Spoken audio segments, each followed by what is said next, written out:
Seme, najua hii kaunti yetu ya Isiolo hivi karibuni imekuwa na matatizo kidogo kidogo ya kisiasa.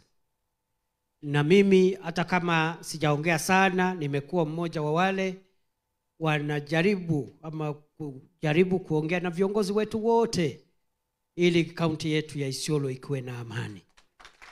Kwa sababu wakati viongozi wanaleta kisirani na vita na uchochezi, wananchi wataumia. Kwa sababu mambo ya maendeleo itabaki nyuma ikiwa ni mambo ya siasa, mambo ya vita, mambo ya mvutano. Na ukizingatia sana sana sisi viongozi, kwa sababu tunajijali maslahi yetu, saa zingine ile vita unaona pale sio vita kwa manufaa ya wananchi, ni vita kwa manufaa ya viongozi. Na ndio tumesema hatutaki kabisa kaunti yetu ya Isiolo ama kaunti nyingine yoyote ile katika Jamhuri ya Kenya iwe na vita na iwe na mvutano, kwa sababu maendeleo yetu itarudi nyuma.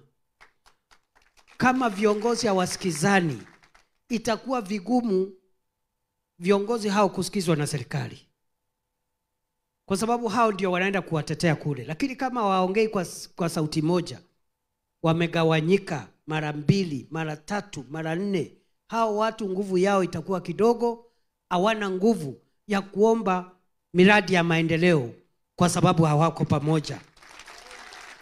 Kwa hivyo mimi nawasihi wananchi, nawasihi kwa heshima. Mimi naona hali ya utulivu imeanza kurudi polepole.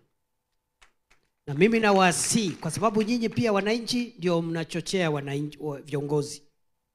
Ndio unachochea ule kiongozi unapenda, wachana na huyo, piga huyo, sukuma huyo, wachana na huyo. Sasa mimi nawasihi viongozi, ndugu zangu na dada zangu, na waomba kwa heshima, tuvumiliane, tutafute namna ya kuishi kwa umoja, tutafute namna ya kungojea, kwa sababu wakati huko wa kuchagua viongozi wengine, kama ni wale wako tukitaka waendelee, kama ni wengine tukitaka kwa wingi tulete wengine. Lakini hiyo wakati sio sasa. Wakati utafika, kweli si kweli? Si nyinyi mtaamua?